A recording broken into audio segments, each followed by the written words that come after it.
Hello everyone and good afternoon. Welcome to today's webinar session brought to you by Shiksha.com and ETS TOEFL. The topic for today's webinar is Apply to UK Universities with Confidence. Find out how TOEFL score can be used for UK studies. Before moving on to the presentation with this session, I would like to give a brief about our panelists today. Ms. Sandy, Associate Director, TOEFL Client Relations, ETS. Sandy is responsible for all outreach and communications in the UK, Ireland, Denmark, and Norway, working closely with the institutions of higher education and further education, educational advisors, government department, and English language teachers. She has more than 20 years of experience in working with government bodies, career services, university academic departments, international offices, marketing and admission offices, as well as the graduate recruiters. She also has a wealth of knowledge of the domestic and international recruitment market, including managing and developing education portfolios. Thank you so much, Sandy, for joining us today. I would now request you to please take the session ahead. Thank you. So thank you everybody for joining today's session. I really hope you'll walk away with some valuable insights into TOEFL. I am going to answer some questions as well throughout the session or thereafter, so please do ask away. So let's just start with can TOEFL scores, for those of you who are considering study abroad, can they actually be used in the UK? There is this myth as to whether or not TOEFL scores can be accepted. And in short, the answer is yes. TOEFL scores for over 40 years have been accepted by higher education universities globally. I can't, see my slides, but I'll continue for now. So in terms of those of you that are starting your journey or researching really what English language test you may wish to take, it's important to note that you do actually have to take an English language test. And there are many UK universities that have been supporting TOEFL alongside other English language tests, and they also understand there may be some confusion in the market when you're researching which test to take. Is TOEFL accepted? So we are delighted, next slide please, to make you aware alongside our partners that universities such as these do actually accept TOEFL scores. So these are posters from just some of over 100 odd universities that accept TOEFL. And really for UK universities, it's about the quality, the caliber, as opposed to a preference. So they really do not show a preference as to which English language test they would want you to take. So if we move on to the next slide, I also thought whilst we were going to be running this session, it would be really important for you as prospective test takers to really get some tips from the actual universities where you may be applying to in the UK. So I reached out to some universities to ask them, okay, so which kind of one or two tips would you share with students overseas that may consider applying to your university? And as you can see, there's some really useful tips. So without saying practice as much as you can, and that includes reading passages within newspapers, listening to the radio, getting really used to different accents as well. So this is really a very useful insight. So next slide please. So I already mentioned earlier that TOEFL scores are accepted, but just to provide you with some further reassurance, the UK Home Office also allows UK universities to accept TOEFL, so long as you are coming to study at a university on a degree level or above course. So that's the only bit you need to remember. So if it's undergraduate study or postgraduate study, all UK universities welcome TOEFL scores. And this is directly from the UK Home Office website, which obviously you would refer to when you're pulling together information for your visas. Next slide, please. So again, just to reiterate, in case you are then still thinking, but I have to take a SELT, a Secure English Language Test for the UK. No, you do not. If you are coming again to study for degree level or above, you do not need to take a Secure English Language Test. You can take the TOEFL test. Next slide, please. So when you are considering taking an English language test, it's really, really important for you to also be aware of what are the requirements. So for UK universities, the minimum requirements are as follows. So you must get a TOEFL 72, and you then are required to get a minimum reading, writing, listening, speaking score as well. So you need to familiarise yourself with the score scale, but more importantly, look at the universities that you're looking to apply to, look at what their undergraduate requirements are, what their postgraduate requirements are. Some universities' requirements mirror those that are laid out on this screen. Others can be actually slightly higher. You're never going to find them any lower. This is what you need for the visa, but they could be possibly higher as well. And then you can see to the right of the screen the way the TOEFL scores are presented on your results page. Next slide, please. This is just an overview of where universities are based throughout the UK, but also it's a map that we produced of the top 50 with their TOEFL score requirements. So it's at a glance. However, we do have all of the universities listed on our own website, but also you can clearly see marked within the university's admissions pages what their TOEFL and other English language test requirements are. So moving on to the next slide. I also just thought before we start to familiarise you more with the test format, where the test can be taken, provide you with some more tips in terms of how you can be successful in getting the test scores that you need, is the graduate visa route, which is really, really exciting.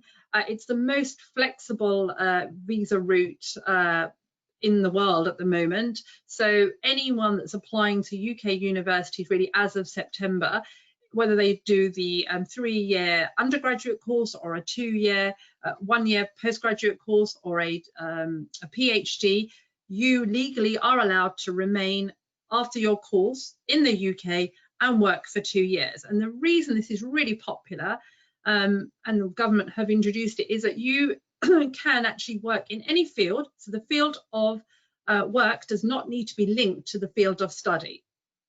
And so that's why that's flexible, and there's no minimum salary threshold.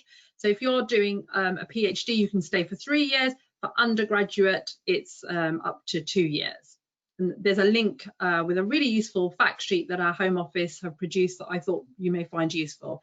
And then if we move on, the other thing just to note, which will I'm sure be in the media going forwards. Next slide, please. Is the points-based system. Some of you may have already heard of this from your agents or through other forums. But as we have now left the European Union, the UK government have actually put in a streamlined immigration system whereby anyone from overseas that will be coming to the UK to study will actually be required to have a minimum of 70 points. Okay, so you may be thinking, what does that mean? How does that affect us? Well, it doesn't matter which country, whether you're from India or wherever, you need to ensure the following. And this is also being rolled out softly now, and it will be as of next year.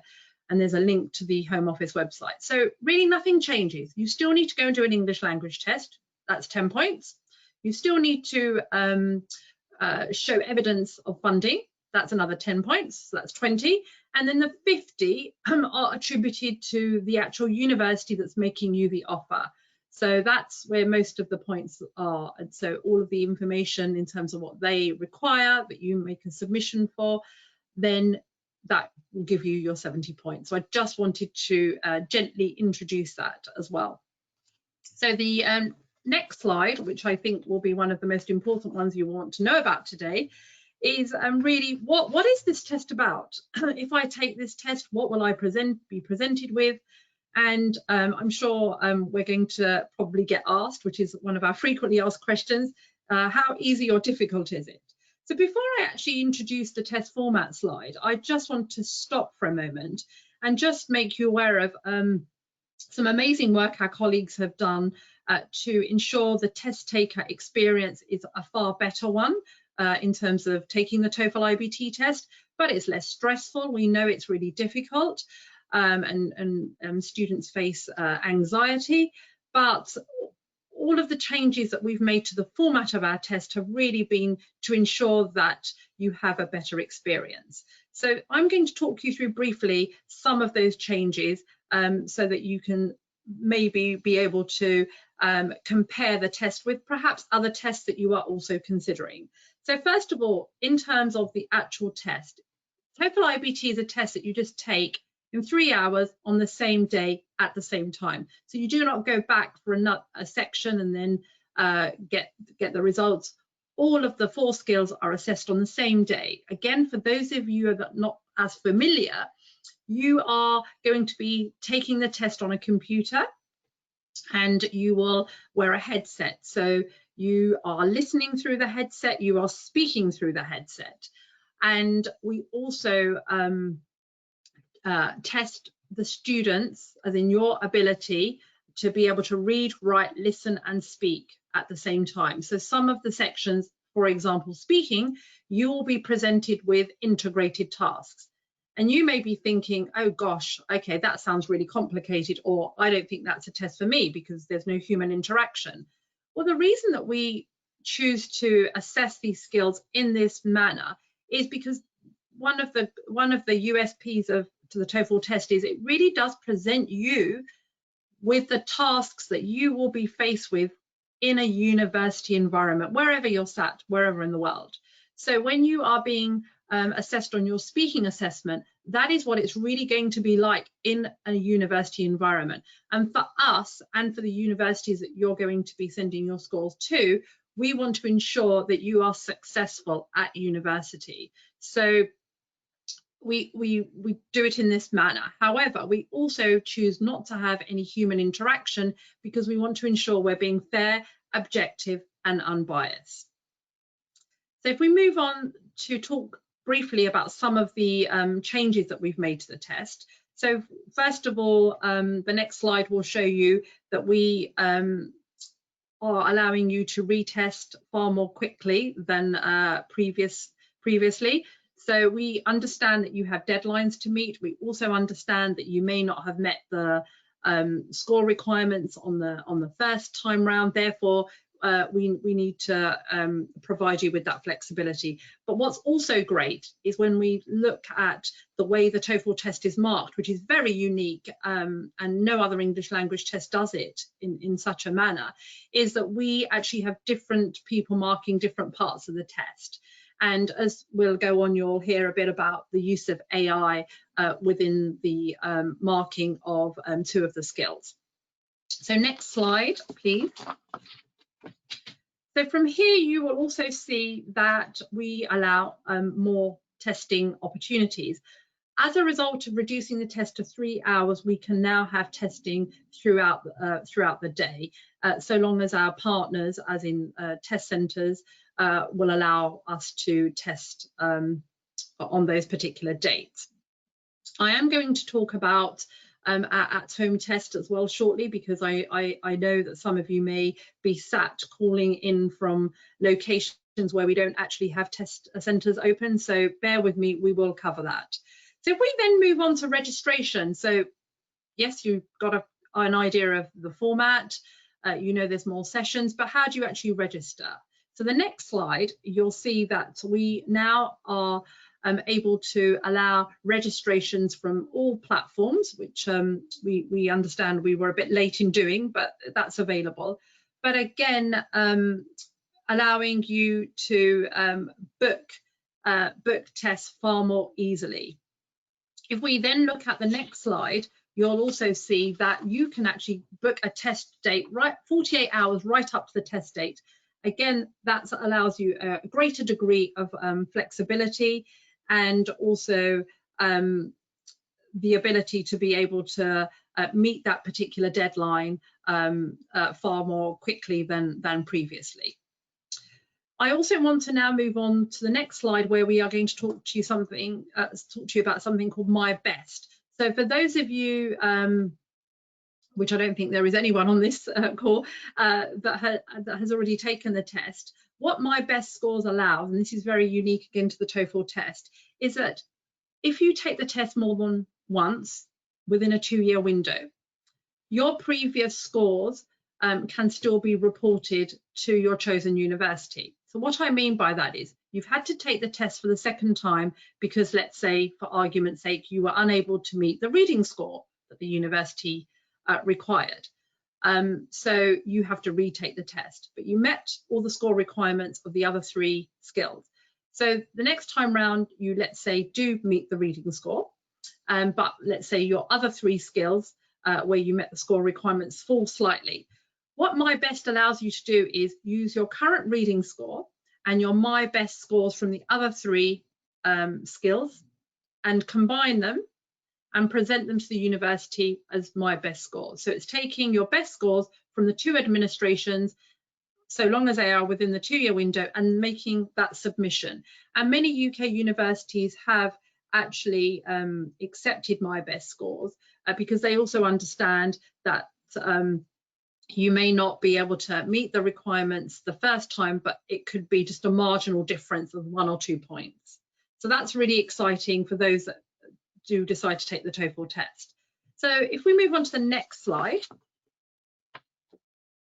I mentioned earlier about the way in which we mark our test, which also attracts a particular type of test taker.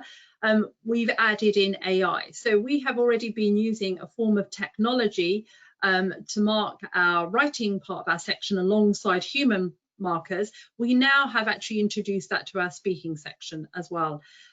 So that's a combination of humans and use of AI to actually produce a score for your speaking section.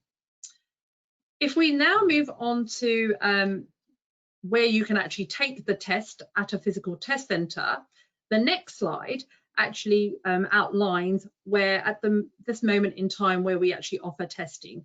And we totally understand that we want, that there is a need, there is a desire for testing to take place in many other cities outside of this list. However, what really is paramount for us as an organisation and important for us as an organisation is the safety of our test takers. So until we are comfortable and we are allowed by the government to open testing in other cities, we will continue with this list, but also offer the at-home test, the special at-home edition test, which I'll talk to you about shortly.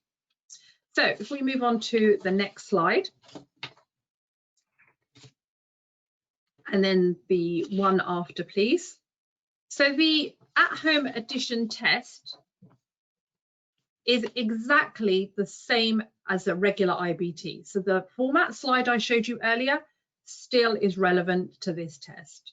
I'll talk through what the differences are in a moment, but it is something that we have brought in since March, really as a result of the pandemic, and to manage testing in those locations where we're not able to actually offer testing at a test centre.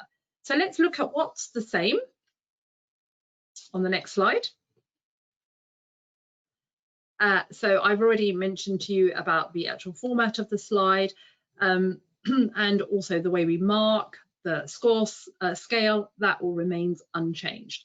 So if we move to the next slide, what's actually different, and I'm going to talk a bit more about this in detail shortly, before we move on and talk to you about test prep, what support we've got for you, and some top tips. The delivery is what's different. So you take this, as the title suggests, at home, okay?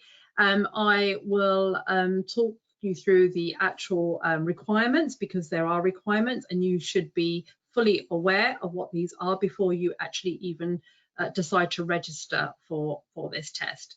So let's look at the requirements. Next slide. Okay, so we've already covered this, that it's available 24 hours, and again, you register in the same manner, and we will continue to offer this. So next slide, please. Okay, so the requirements are not too onerous, to be honest with you. It's the computer requirements that you really need to ensure that you have everything in place, but you must also note that there are some listed requirements in terms of the environment that you're testing in, which are really important. So for those of you that may choose, let's say, to take a test at one of our test centres and look up the requirements, the security requirements that we have set up at a test centre mirror those of the at-home test. So the environment is one where you mustn't have, for example, any learning aids. You must be sat in a room with nobody else in it. You must also have a flat surface that you're working from. But the link here has a lot of detail because we won't have time to cover everything now. So that's what I would suggest you look at. But if we move on to the next slide, I want to just cover some of the computer requirements. So your computer, whether it's a Mac or a desktop or a laptop, must have a camera. Okay, so the main difference, security difference, the feature that we won't have with at home is the actual physical invigilator in the room. But there will be an invigilator or a proctor, and they will invigilate through the webcam that you must have on your computer. And that is actually used throughout the 3 hours of the test. So it is going to be like having another person in the room with you.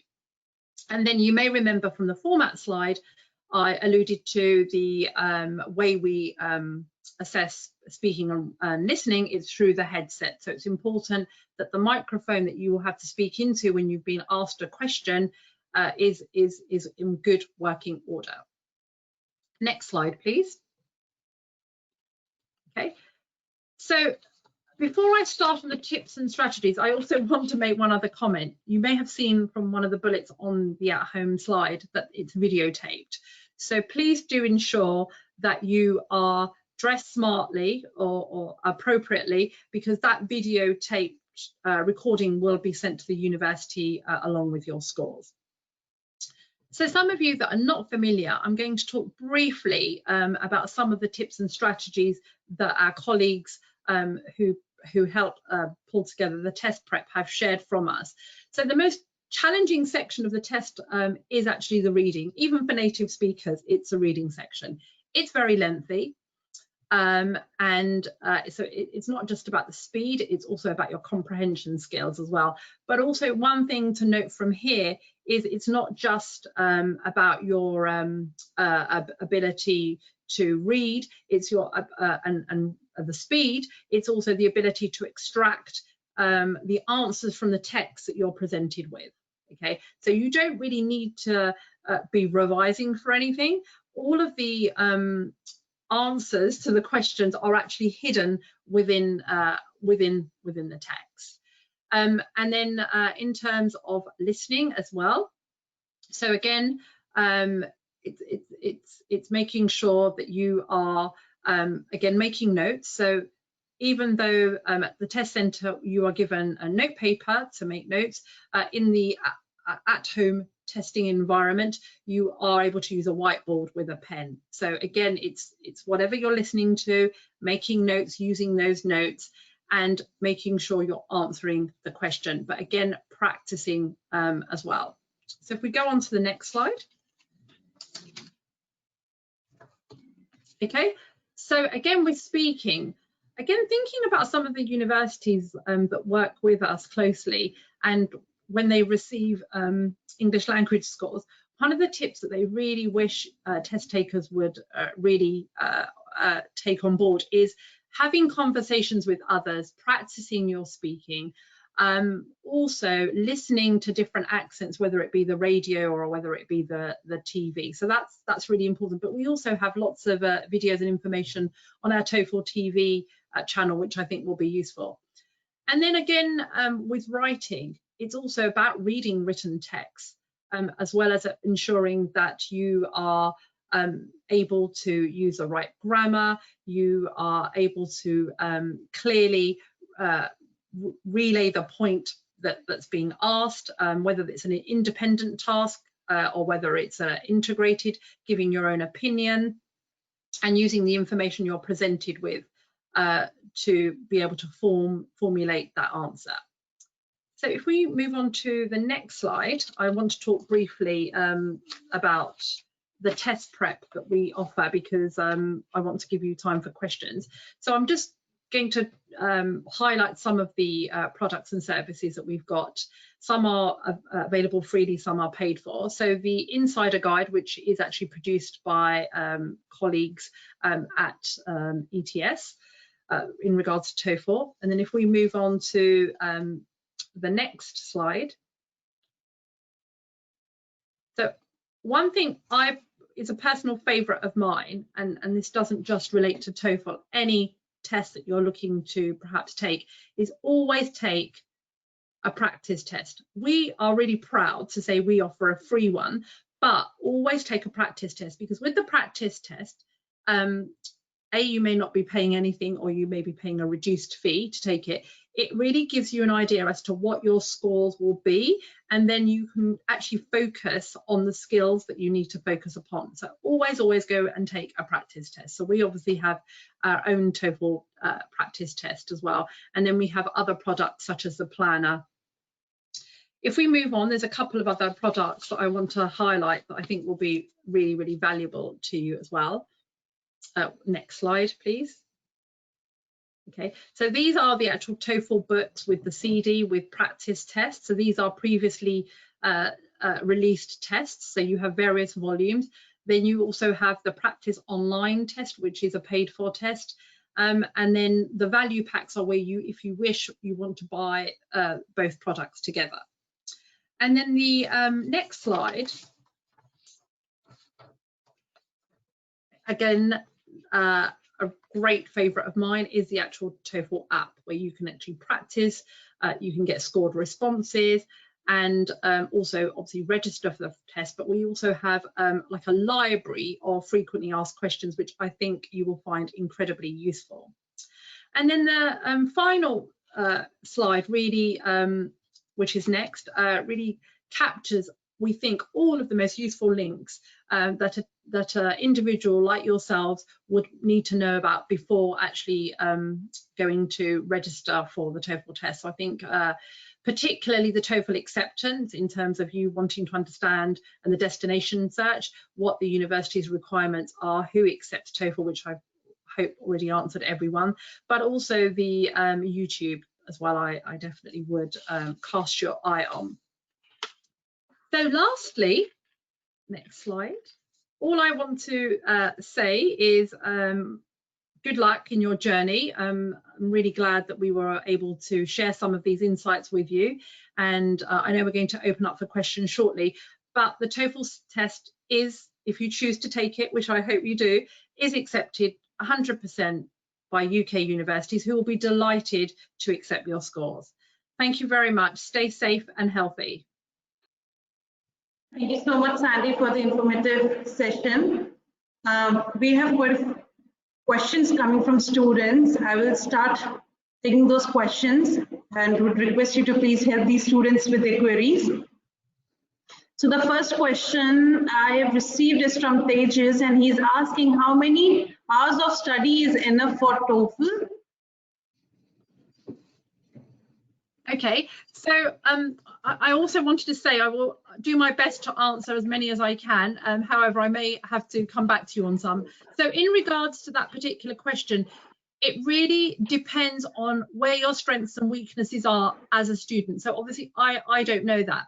But the best way to do that is to actually go and look at some of the test prep that we've got, the free test prep, because then you'll get a better idea as to where your weaknesses are. So for example, I can't say to you, you need to spend 3 hours a week on speaking or 4 hours a week on reading, because I don't know what level you're at. So it really, you need to starting places to work out what level you're at, where you want to get to, and then work backwards from that in terms of looking at how many hours of reading, how many hours of writing you need to actually do.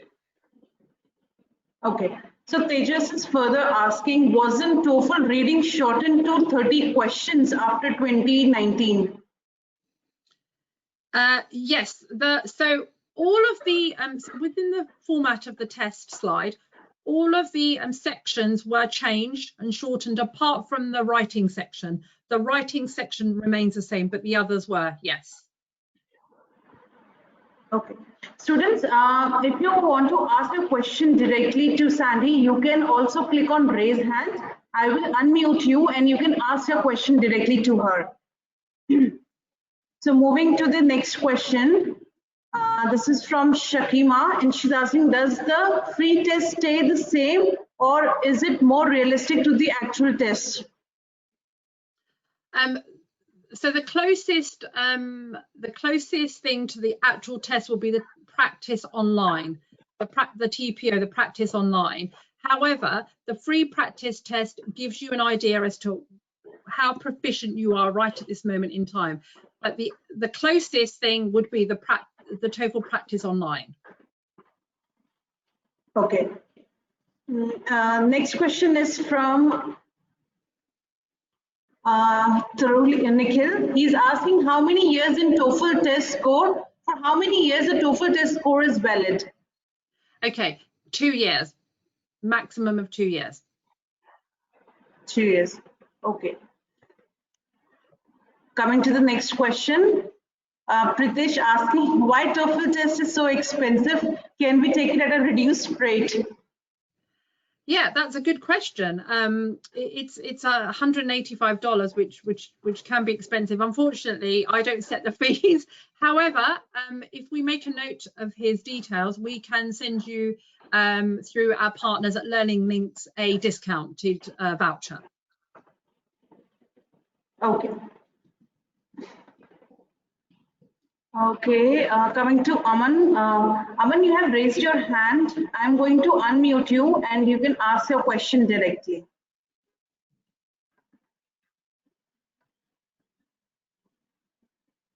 Aman, you have self-muted. You have to unmute yourself to ask the question. Hello, ma'am. I'm Aman from Odisha. I want to know that is this the right time to take this test, as I'm in grade 11th right now? Yeah. So long as you apply within the 2 years, absolutely, there's no reason why you shouldn't be able to take it. Yes, so long as you're ready, you're prepared, and you know within the next 2 years you'll be studying abroad, then absolutely. And then the other point to note, even though I know that most of you are interested, which I'm delighted about, the UK, you can take your TOEFL scores to many other English-speaking countries. Okay, ma'am. Thank you so much. You're very welcome. Thank you, Aman. Okay, next question is from Mansha. She's asking, how can I prepare for TOEFL and where can I get genuine study material? Okay, thank you for your question. So the study material is what I presented, which was the insider guide, the TOEFL app, the practice online, the links on the end of the slide. So if we can share these with her, then I think they'll be very useful. And then the practice test as well that I mentioned.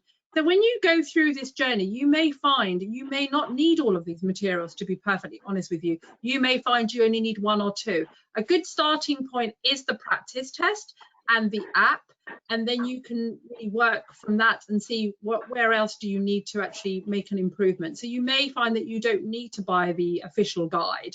You may find the other materials are sufficient for you to actually have enough test prep to hand. and our website, obviously we have things on there as well.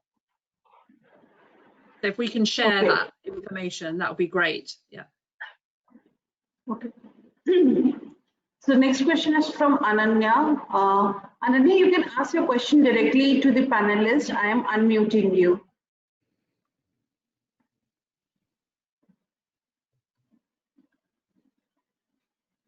Ananya, you are also on self-mute. You have to unmute yourself to ask question.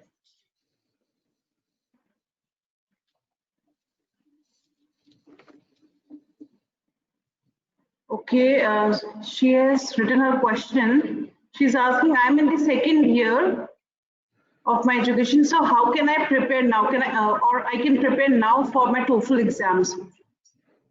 Absolutely, and in actual fact, one of the universities that we featured earlier on in the slides, Exeter, I mean, I'm not suggesting other universities wouldn't say this, but the earlier the better. Then you can even get a higher score than perhaps what you need. Again, a starting point would be to do the actual pre-test. Then you know which level you're at. Okay, then you could use something like the student planner, which is freely available as well. It's got passages, examples of passages. You could also, because of the stage you're at, is get the official guide and go through each of the tests, because the official guide has got previously taken tests in there, and then you've got the disc as well. So absolutely, you should use that time if you've got it. Okay. Next question is from Divya. She's asking, will universities in UK offer scholarship after TOEFL score? I don't know of any that link it to the TOEFL score, but there are definitely so many amazing scholarships and bursaries that are offered to students wanting to apply to UK universities. It just means you going through to the university website and looking at what's being offered, but I'm not aware of any that relate to English language tests. Okay. Coming to the next question from Siddhant, he's asking, ma'am, how much time it will take for us to crack TOEFL exam? Yes, I wish I had a magic formula. Again, I have to revert back to saying and I'm not suggesting TOEFL, any English language test, please go and do a practice before you go and take a test. It's looking at which level you're at the moment, and then working backwards to see how much time do you need. To crack it though, you do need to be proficient in all 4 skills, and you need those minimum scores, okay, in each skill set. Okay, so you may think, oh, okay, I'm absolutely fine on speaking, I can get that spoken score that is required, but I need to focus on reading, writing, or listening. So depending on your weaknesses in the various skills, that will determine how much time needs to be allocated. Okay. Next question is from Aman. He's asking, is there any limitation for attempting this test? No, you can. We do have a retake policy, but that's now been shortened. So I think it's up to 4 days, but I have to double check that. But you can. Yeah, we've shortened the number of days. It was 10 to I think it's 3 or 4 days you can retake. Absolutely. Okay. Next question is from Molly. She's asking, how will you determine the test if there is a power cut at home and Wi-Fi connection is lost in between the test? Okay, so I just want to clarify, it is 3 days. It is 3 days, I'm right, to retake the test. So I just wanted to make that. So if you, so when I mentioned about requirements earlier when talking about the at-home test, I emphasised that you must make sure you've got the infrastructure in place. So if at no fault of yours something like that should happen, we will take that on board and review it and offer you another test. Okay. Rama is asking as you mentioned, that all UK universities, including Russell Group, accept TOEFL score. How much score is required to get admission in a Russell Group university? Okay, so you're looking, so when I presented the slide, I presented the minimum scores, which were 72. So again, there are 24 Russell Group universities. I don't know them at the top of my head, but what I can say to you is it will be far higher than the 72. So depending on if it's an undergraduate course, is it a postgraduate course, depending on the actual course as well. So let's say it's a postgraduate course, you may find yourself being asked for a higher spoken score than a reading score than a listening score. But I would say you are looking at over 80 to 90 in a total score minimum for a Russell Group. So most of them it's 100 plus, but that's mostly Oxford and your Cambridge. But you are also looking at minimum sub-score, just an average sub-score for each skill of at least 18 to 20 or more. But Okay. again, each university website, which I think UK university websites are amazing because they clearly list each of the score requirements for their courses. Tejas, one more question from Tejas. Is TOEFL Home Edition accepted by all the universities? Yes, it is. Yes, it is. Okay. Aryan, we have a live question coming in. Aryan, Tavish. Aryan, I am unmuting you and you can ask your questions. You have to unmute yourself also to ask the question.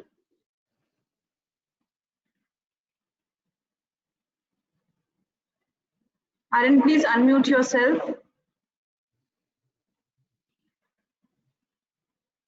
Am I audible? Yeah. Yes, hello. Hello, ma'am. Ma'am, I wanted to ask that how can we score high in TOEFL? Because a lot of university ask for TOEFL exams. I've applied many, but I'm planning to give once more. So I just wanted to know, is there any tips or tricks you can give us? So you've taken the test before and you've not managed to get the required scores, or you're just thinking about it? Yes, ma'am. You've taken it before? Yeah. Yeah. So how far are you off the requirements? Are you 5 points off? Are you 6 points off? 2 points off? How many points of each skill are you off? Are you missing to meet the requirement? So, for example, if you need a TOEFL score of 80 or 90, you have to look at what did you score the previous time, okay, and then focus on that particular skill. Or are you missing all the score points? Are you missing it from reading, writing, listening, and speaking?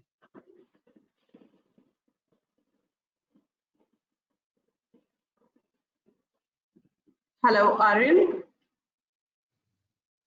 Okay, so I think I understood it, that he's already taken the test and he's not managing to meet the requirements. So again, it is just, I know this is easily said than done. It is just practicing. It is possible to increase your score, but it is just practicing.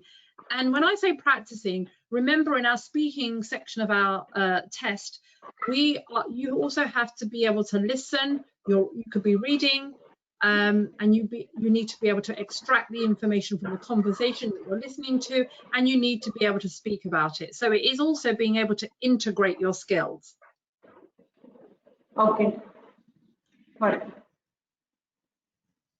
So next question is from Satyam. He's asking, ma'am, if I know the native language of that nation, may I need any TOEFL test to take admission there? I am a francophone student. Can I study in France with any without giving any TOEFL test? You would need to basically contact the university. It is the universities that set those requirements, not us at TOEFL. Okay. Ananya is asking, is it compulsory to take TOEFL with GMAT? No, unless the institution you're applying to want you to, or have requested that you do, but generally speaking, it is not, no. Okay. Next question is from Arya. Arya is asking how many times we can retake the TOEFL exam. You can take it after 3 days. Okay.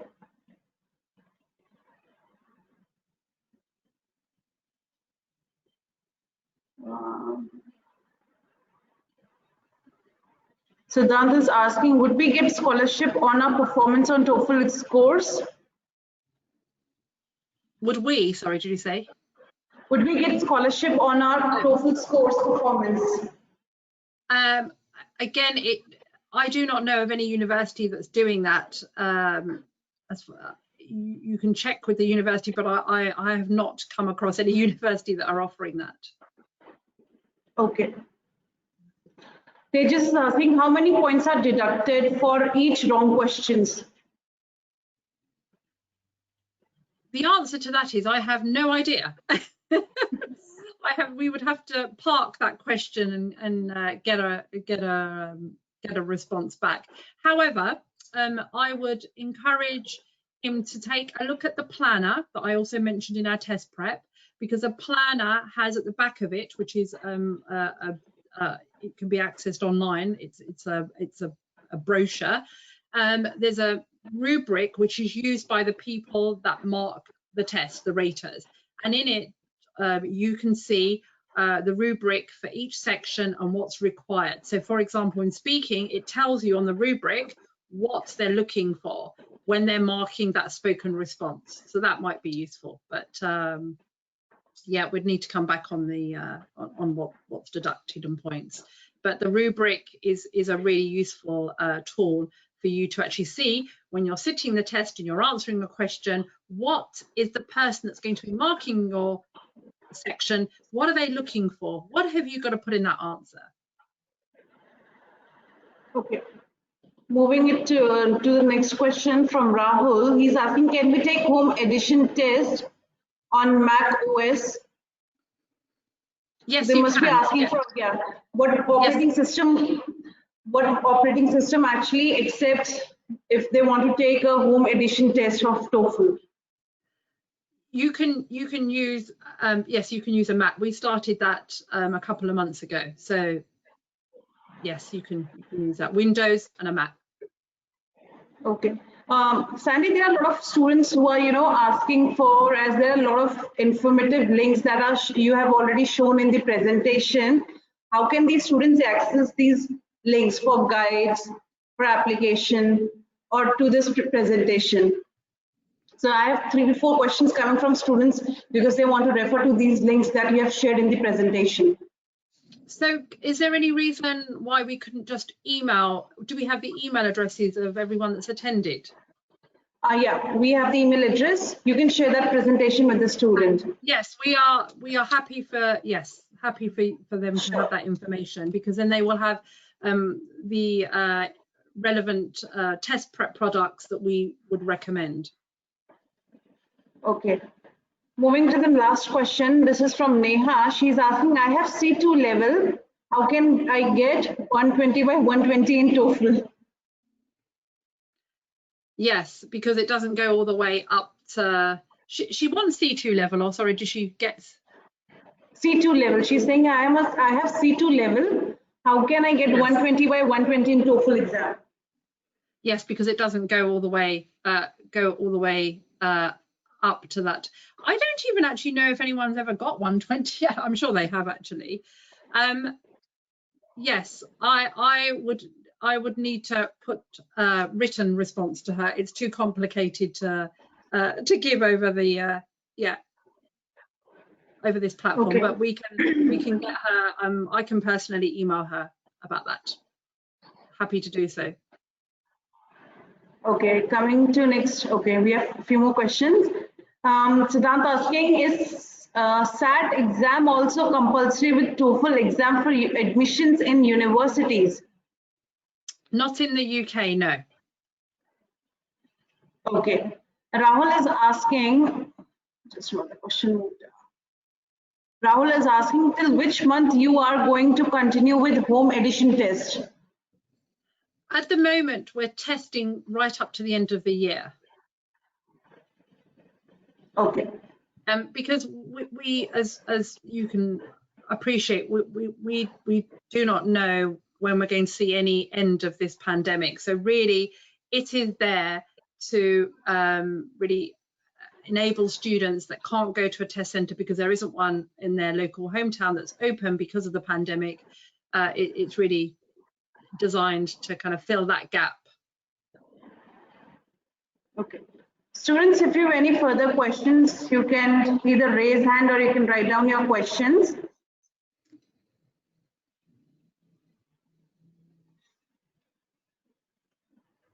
I see.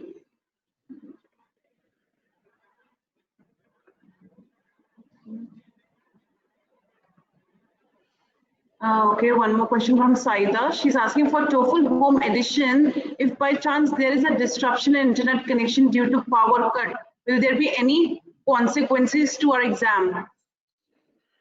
We will review, I think I might have mentioned this earlier, we will review it on a case-by-case basis. We have to kind of, we can't just say yes right now, and but there have been occasions, depending on the situation, where we may be, where we have offered another test. It just depends on when it's, you know, what the disruption has been. Was it halfway through the test? Was it at the beginning of the test? Was it at the end of the test? So it's difficult to give an answer outright on that now. It's on a case-by-case basis. Okay. But you do. But we do say that you need to. We do say from the outset you need to have, you know, you need to have certain things in place to ensure. I know a lot of it's not within our control, but to ensure that you will get that connection. It's in the requirements. Okay, fine. Coming to the next question, Keith Vegas is asking, how is TOEFL different from IELTS? Well, we could be here all day talking about this. It's very different. And some test takers prefer one, some prefer the other. And that's not to suggest one is better than the other, even though obviously working for TOEFL, I would say TOEFL is far better. It really depends on what you care about. So for example, some of the main differences are, first of all, the way we assess the full skills. Okay, we have no human interaction, so we make sure that we are being objective, we are being fair. So the person marking your paper, you wouldn't know because you don't see them, and it's done independently, remotely.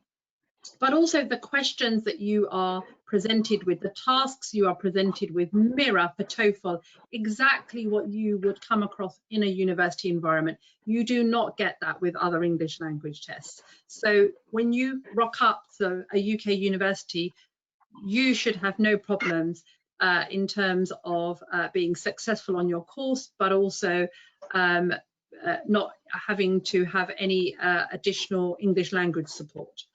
The other difference is also the university's acceptance. Whilst universities accept both tests widely, one thing I can say outrightly, and there is evidence, is that the students that UK universities get, especially the Russell Group, tell us this all the time. The students that they get that have taken a TOEFL are far more of a higher calibre of students than any other English language test, and they've undertaken research within their universities to be able to tell us this. So again, the quality, they see the quality in the TOEFL student. And then I guess the other thing which somebody raised earlier, price. Whilst we are expensive. We're not as expensive as other English language tests. So IELTS is one of those. And also really what is convenient to you. So we will get your scores out in 6 days. You can retake the test in 3 days. The test is 3 hours long. There's so many differentiations between the two tests, but they are kind of, in a nutshell, some of them that I've just referred to. Okay, thank you so much, Sandy, for the answer. Students, if you have any further questions, you can still ask. We have another 5 minutes. We can take your questions. Please ask your questions, or if you want to talk directly, please click on raise hand. I will unmute you and you can ask question directly to Sandy.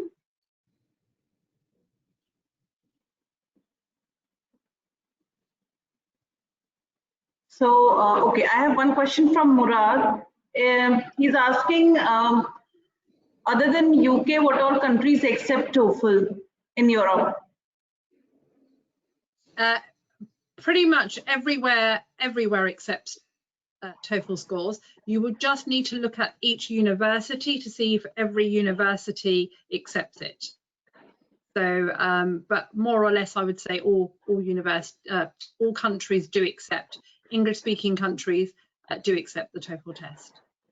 So, okay. For example, Amsterdam, Germany, France, Scandinavian countries, they all accept. Okay, I have one question from Pritesh. He's asking, what is CEFR? He's asking something about CEFR. Yeah, so the CEFR, again, it's something that we could talk about all day, but it stands for the Common European Framework of Reference. So Common European Framework of Reference. And it's basically a tool that universities in most parts of the world, so for example, in Australia, they don't really use it, but it's a reference to how each English language test maps onto the CEFR model. So that's where the kind of B1, B2, C1, C2 come from. So each test, whether it be us or another English language test, maps onto this framework, and you can see, or the university can see, if I've got someone coming into my university on a TOEFL test and they're at B2, this is what they are able to do. So it tells the university of can-do statements for each test, so they know what does a B2 TOEFL mean in terms of the student's ability to undertake certain tasks. So that's in a nutshell. Okay. So he's further asking, how can we use CEFR certificate? CEFR isn't a certificate, it's a framework, it's a tool that universities use. There's no certificate. Okay. But if he means how can you use the framework, the way you can use a framework is by looking at the scoring guidelines, the rubric that I mentioned that's in our TOEFL planner, and look at how we are mapped to the CEFR. But beyond that, there really isn't. It isn't really a useful tool for students. It's more for the universities that are receiving the international students. Okay. He's sharing. Ritesh, if you want, I can unmute yourself and unmute you, and you can ask directly, because I'm getting your questions again and again. Let's see if he's there. I'll unmute him.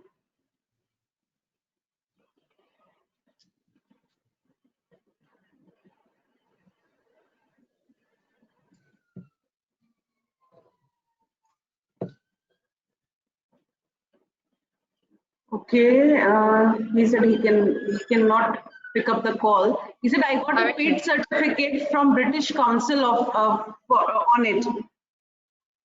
Sorry? He's saying that I got a paid certificate from British Council on CEFR.